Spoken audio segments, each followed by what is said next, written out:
Hello everyone. इस lecture में हम लोग नेशनल पार्क्स क्या होते हैं और उनको किस उद्देश्य के लिए बनाया जाता है, इन सभी चीज़ों को समझने वाले हैं। नेशनल पार्क किसी भी नेशनल गवर्नमेंट के द्वारा क्रिएट किया जाता है और उनका प्रोटेक्शन उस नेशनल गवर्नमेंट के द्वारा ही किया जाता है और इसका मेन पर्पस वाइल्ड नेचर का कंजर्वेशन करना है। अगर आप कंजर्वेशन की बात करें तो पूरे विश्व में, पूरे ग्लोबली अगर हम देखें तो दो तरह की कंजर्वेशन की जाती है।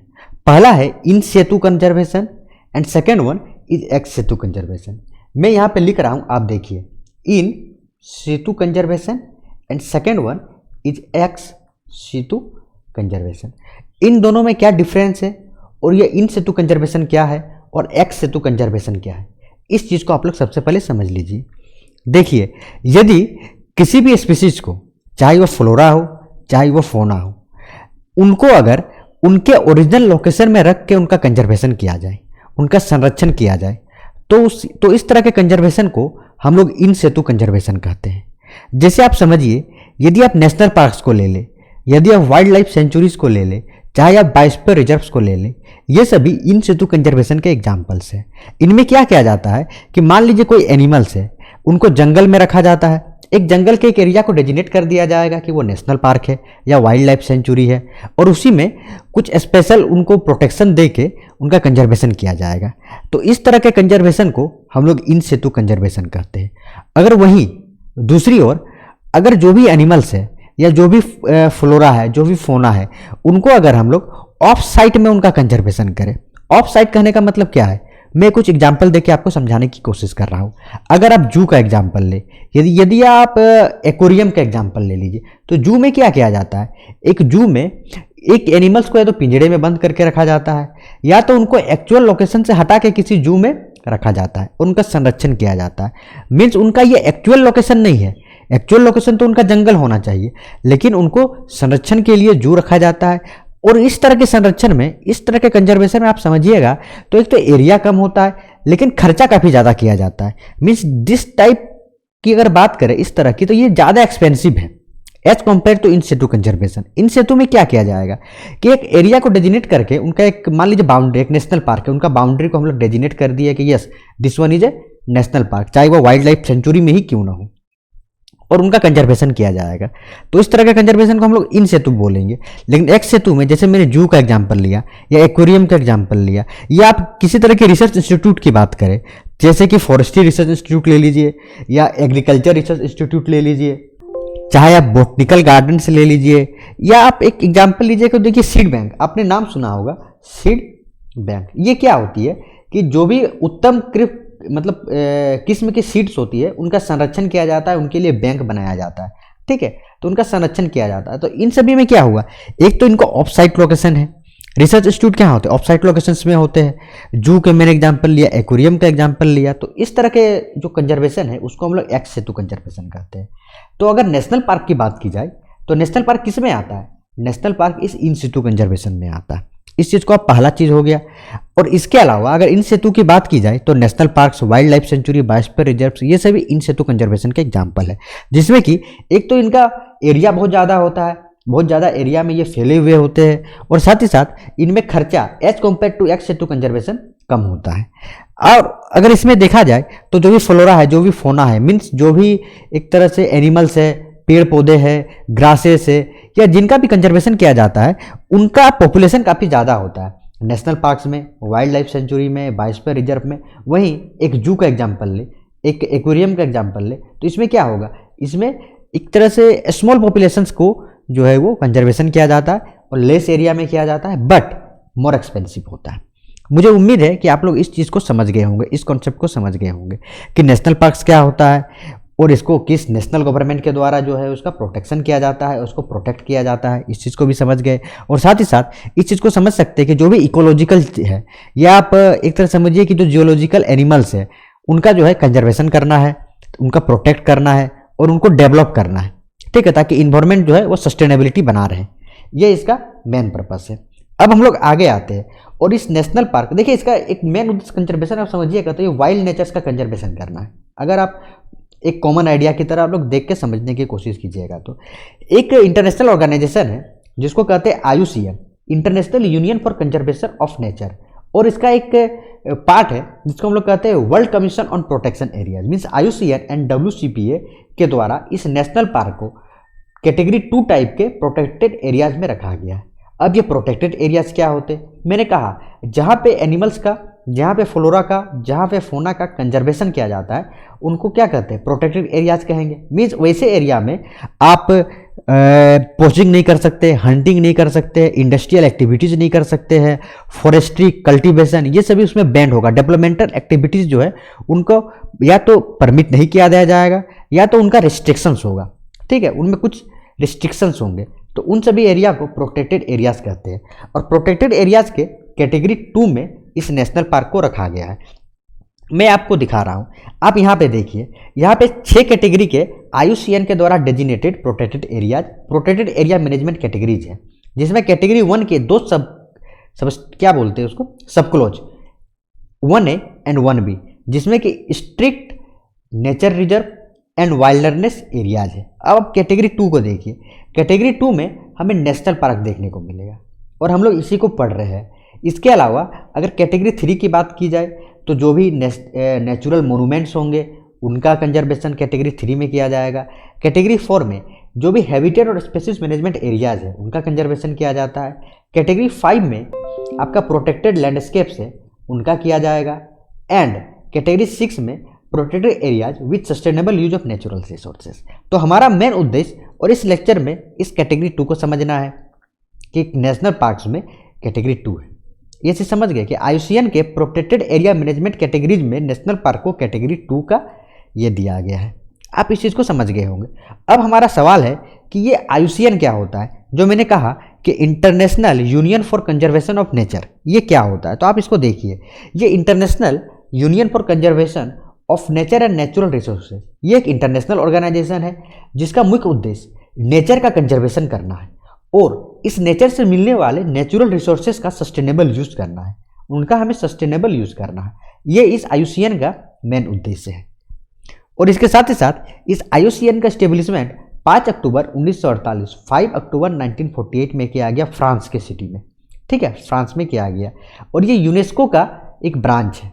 आप इस चीज़ को समझिए, यूनेस्को के द्वारा IUCN का जो है ये किया जाता है। मीन्स अगर पूछा जाए कि ये IUCN क्या है तो ये इंटरनेशनल ऑर्गेनाइजेशन है जो कि एक यूनेस्को का ब्रांच है। आप इस चीज़ को इतना बेसिक समझ सकते हैं, ठीक है। यहाँ देखिए लिखा हुआ है the initiative to set up the new organisation came from UNESCO and specially from its first director general the British biologist Julian Huxley. इस चीज़ को आप समझ गए। अब आप समझिए मैंने क्या कहा कि इस नेशनल पार्क्स में बहुत सारे एनिमल्स मीन्स बहुत सारे फ्लोरा एंड बहुत सारे फोना का कंजर्वेशन किया जाएगा। कैटेगरी 2 में इसको रखा गया है, मीन्स प्रोटेक्टेड एरियाज के कैटेगरी IUCN के कैटेगरी 2 में इसको रखा गया है। अब किस तरह से इन एनिमल्स का प्रोटेक्शन किया जाता है? तो जितने भी एनिमल्स हैं उनको कुछ कैटेगरीज में बांटे जाते हैं। उनको किस तरह के कैटेगरीज में बांटा जाता है इस चीज़ को आप समझिए। जो एनिमल जितना इंडेंजर्ड है, जितना वो एक्सटेंट का कगार में है, जितना वो विलुप्त का कगार में है, आप समझिए मान लीजिए 2 एनिमल्स है, ठीक है, ये फर्स्ट एनिमल एंड ये सेकेंड एनिमल। इन दोनों एनिमल में ये जो ए एनिमल है, ये मान लीजिए ए एनिमल है, ये मान लीजिए बी एनिमल है, तो ए एनिमल की संख्या काफ़ी कम हो गई। हमने देखा, हमने ऑब्जर्व किया कि इस तरह के एनिमल्स की संख्या जो है वो अचानक बहुत घट गई है। तो इनको क्या कर दिया जाएगा, इनके लिए ज़्यादा कंजर्वेशन किया जाएगा, आप समझ सकते हैं। और यहीं पर अगर इनकी संख्या धीरे धीरे घट रही है, ठीक है, तो इनको जो है कैटेगरी मान लीजिए हम एक ऐसा कैटेगरी में रख दिए जहाँ की इनका कंजर्वेशन तो किया जाएगा। ऐसा नहीं कि इनका कंजर्वेशन नहीं किया जाएगा, इनका कंजर्वेशन किया जाएगा, लेकिन इनके लिए रेस्ट्रिक्शंस कम होंगे। रेस्ट्रिक्शंस कम होंगे मीन्स कि एक तो इन पे ज़्यादा ध्यान दिया जाएगा कैटेगरी 1 पे, क्योंकि ये एकदम बिल्कुल विलुप्त होने वाले हैं। जैसे मैं आपको एग्जांपल दूं तो सभी एनिमल्स को, सभी स्पीसीज को कुछ कैटेगरीज में डिवाइड किए गए। आपको यहाँ दिख रहा होगा सबसे पहला, ये आप 2 को आप सबसे पहले इग्नोर कर दीजिए, क्योंकि ये क्या है, एक तो जिनका इवोल्यूशन नहीं किया गया है, एंड सेकेंड जो डाटा इनसफिशिएंट है। आप समझिए यदि हम लोग जिस जगह पे रहते हैं, जिस शहर में रह रहे हैं, आप किसी शहर में रह रहे होंगे तो वहाँ पे आपको बहुत तरह के एनिमल्स दिखाई देंगे, वहाँ पे आपको बहुत तरह के बर्ड्स दिखाई देंगे, वहाँ पे बहुत तरह के आपको पेड़ पौधे दिखाई देंगे, लेकिन उनका कंजर्वेशन तो नहीं किया जाता है। उनका कंजर्वेशन नहीं किया जाता। कंजर्वेशन किनका किया जाता है? जो कि थोड़े खतरे में हो, जिनका कि विलुप्त की कगार में हो। तो आप समझिए ये लिस्ट कंसर्न से इनका शुरुआत होता है ना। और ये LC है। इसके बाद आपका नियर थ्रेटेन, जो नियर थ्रेटेन हो गया, उसके बाद वल्नरेबल, इंडेंजर्ड, क्रिटिकली इंडेंजर्ड, और जो पूरी तरह से एक्सटिंक्ट हो गए उनको EX। मैं इस फिगर में दिखा रहा हूँ कि IUCN का रेड लिस्ट कैटेगरी को आप देखिए। एक तो आप लिस्ट कंसर्न को देख सकते हैं, यहाँ पे है, ठीक है, कि population is stable enough that is unlikely to face extinction in the near future, ठीक है, नियर फ्यूचर की बात कर रही है। वहीं अगर नियर थ्रेटन की बात करें तो आप यहाँ पे देखिए, वल्नरेबल को आप लोग यहाँ पढ़ सकते हैं, ठीक है। ये क्रिटिकली इंडेंजर्ड का क्या मतलब है कि facing extremely high risk of extension in the wild, means जो भी वाइल्ड नेचर है इनका एक्सटेंशन जो है वो बहुत मतलब इतने क्रिटिकल कंडीशंस में आ गए कि इनका एक्सटेंशन कभी भी हो सकता है, और अगर इससे ज़्यादा भी एक्सटेंशन हो जाए तो देखिए extinction no reasonable doubt that the last individual has died. और आप अगर इस एरो को देखिए तो ये देखिए लिस्ट कंसर्न, नियर थ्रेटेन, ये सभी लोअर लिस्ट में आते हैं, वल्नरेबल, इंडेंजर, क्रिटिकल ये थ्रेटेन में आते हैं, और ये एक्सटेंड तो पूरी तरह से कर गया है। आप इस चीज़ को समझ गए होंगे। तो हमने अभी तक एक अगर हम लोग समराइज करें तो हमने क्या पढ़ लिया, हमने इस नेशनल पार्क्स में पढ़ा कि पहला चीज़ कि ये IUCN के कैटेगरी 2 में आता है, ये IUCN के कैटेगरी 2 में आ रहा है। सेकंड थिंग पढ़ेंगे कि नेशनल पार्क को किसी भी नेशनल गवर्नमेंट के द्वारा इसका प्रोटेक्शन किया जाता है, और साथ ही साथ इसको एक तरह से डेजिनेट किया जाता है, और या तो इन सितु कंजर्वेशन में आ रहा है, ये एक्स सितु कंजर्वेशन में नहीं आता है। इतना हम लोग समझ गए होंगे। अब समझिए कि भारत की केस हम लोग देखेंगे तो भारत में नेशनल पार्क का डिक्लेयर जो भी किया जाता है, किसी भी नेशनल पार्क को अगर भारत में डिक्लेयर क्या करना है कि ये भारत के लिए ये नेशनल पार्क को हम लोग डेजिनेट कर रहे हैं, तो उसको वाइल्ड लाइफ प्रोटेक्शन एक्ट 1972 मैं लिख रहा हूँ, वाइल्ड लाइफ प्रोटेक्शन एक्ट 1972 के द्वारा इसको डेजिनेट किया जाता है। एंड सेकेंड वन, इसको IUCN के कैटेगरी 2 में तो मैंने आपको बता दिया है, लेकिन ये 1972 इसको गौर कीजिए। इसका मतलब एक चीज़ अगर आप सोच रहे होंगे कि क्या 1972 के बाद ही भारत में नेशनल पार्क्स बने हैं, तो बिल्कुल ऐसा नहीं है। 1972 से पहले भी भारत में टोटल 5 नेशनल पार्क्स थे, ठीक है। और अगर पहली की बात किया जाए तो आपने अभी सुना होगा जिम कॉर्बेट नेशनल पार्क, मैं आपको पढ़ाऊंगा जिम कॉर्बेट नेशनल पार्क कहाँ पे है, ये जनरली उत्तराखंड में आती है। तो जब मैं जिम नेशनल पार्क पढ़ाऊंगा तो आप समझिए ये इसका अभी नाम रखा गया है, लेकिन इसका पहले नाम प्रीवियसली इसका नाम हेली नेशनल पार्क हुआ करता था, हेली नेशनल पार्क। और ये हेली नेशनल पार्क भारत का पहला नेशनल पार्क है जिसका स्टेब्लिशमेंट 1936 में as India's first national park किया गया। इस चीज़ को आप समझ गए होंगे।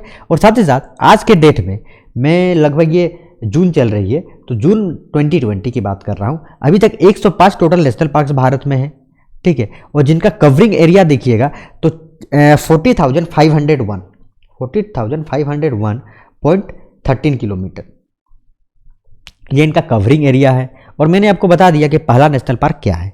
और आप समझ सकते हैं कि इस नेशनल पार्क का क्या है मेन उद्देश्य है कि प्रोटेक्शन करना, कंजर्वेशन करना, ठीक है। और इन सभी एरियाज में development activities, industrial activities, forestry हो गया, आपका कल्टीवेशन हो गया, पोचिंग, इन सभी चीज़ों को, हंटिंग भी आप ले सकते हैं। ये जो है नेशनल पार्क्स की बाउंड्री, जो भी नेशनल पार्क्स की बाउंड्री होगी वहाँ पे ये करना एक तरह से रिस्ट्रिक्शन है, रिस्ट्रिक्ट है। कोई भी प्राइवेट इंडिविजुअल्स ऐसा नहीं है कि वहाँ जाके घूम सकता है, अलाउ कर सकता है, ग्रेजिंग कर सकता है, इन सभी चीज़ों का एक तरह से उसमें रिस्ट्रिक्शंस लगे होते हैं। तो हमने नेशनल पार्क तो समझ लिया है कि नेशनल पार्क्स क्या होता है, इनको बनाने का क्या उद्देश्य है। अब हम लोग क्या करने वाले, इस चीज़ को बहुत ध्यान से सुनिए। भारत में टोटल 105 नेशनल पार्क्स आज की डेट में, इन सभी नेशनल पार्क्स को हम लोग पढ़ेंगे। इनमें कौन कौन से इंपॉर्टेंट स्पीसीज है, जो महत्वपूर्ण स्पीसीज है उनको भी हम लोग पढ़ेंगे, और वो किस कैटेगरी में आते हैं, IUCN के किस कैटेगरी में आ जाता है, इनको भी हम पढ़ेंगे। लेकिन इसके लिए मैं क्या करने वाला हूँ, एक लेक्चर में मैं आपको नहीं बताऊंगा। रीजन क्या है कि अगर मैं एक लेक्चर में 105 नेशनल पार्क को बताऊंगा तो आपको याद करने में भी कठिनाई होगी, इसीलिए मैं इसको बहुत सारे भाग में डिवाइड कर दूंगा। मैं एक एक करके एक लेक्चर में एक स्टेट के या 2 स्टेट 3 स्टेट जिस तरह से भी हो गए, मैं कुछ लेक्चर्स आपके लिए लाऊंगा, और उन सभी लेक्चर्स को मैं एक तरह से एक एक करके मैं सारे नेशनल पार्क्स को आपको याद कराने की कोशिश कराऊंगा। और जितने भी मेन एंट्रीज है, जैसे कि कोई अगर उसमें स्पीसीज है, कोई अगर रिवर्स उससे एसोसिएटेड है, तो उन सभी चीज़ों को मैं आपको बताऊंगा। और हम लोग एक एक करके सारे नेशनल पार्क को याद करेंगे और सारे एंट्रीज को याद कर लेंगे। इतना आप लोग समझ गए होंगे। और फिर ये जितने भी नेशनल पार्क्स हैं, जब मैं एक एक करके सब खत्म करा दूंगा तो मैं क्या करूंगा, एक सिंगल लेक्चर आपके लिए लेके आऊँगा, जिसमें कि सारे नेशनल पार्क को मैं उसी में बताऊँगा। तो एक तरह से हमारा रिविजन्स भी हो जाएगा सबका, और हम लोग एक एक करके जब याद करेंगे तो हमें याद करने में भी आसानी होगी। और हम लोग रीजन वाइज करेंगे। रीजन वाइज किस तरह करेंगे कि जैसे मान लीजिए मैं इंडिया को लूँ, तो इंडिया के में मान लीजिए जब पढ़ाऊंगा तो नॉर्थ ईस्ट के लगभग नेशनल पार्क को एक बार में या 2 लेक्चर्स में कंप्लीट करूंगा। इधर के जितने नेशनल पार्क है उसको मैं कोशिश करूंगा कि 1 लेक्चर या 2 लेक्चर में कंप्लीट कर दूं। ये जितने भी पेनिनसुलर इंडिया है उसके लेक्चर्स को 1-2 में, या बीच के जितने भी उनको भी मैं इस तरह से कराने की कोशिश करूंगा, ताकि आपको रीजन वाइज भी याद रहे कि हाँ ये नेशनल पार्क इस साइड में है तो इधर होना चाहिए, ताकि आप ऑप्शंस को भी एलिमिनेट कर सकें। तो कुछ लेक्चर्स में, कुल टोटल में 7 या 8 लेक्चर्स में सारे नेशनल पार्क्स को मैं कंप्लीट करने का कोशिश करूंगा। उसके बाद मैं एक कंप्लीट लेक्चर लाऊंगा जिसमें सारे नेशनल पार्क्स एक साथ आपके लिए होंगे, एक रिवीजन टाइप का आपके लिए होगा। इसके साथ ही साथ हम लोग पैरेलली जितने भी क्या बायोस्फीयर रिजर्व्स है, जितने भी वेटलैंड्स जो रामसर साइड्स में आते हैं, उनको भी हम एक एक करके देखेंगे।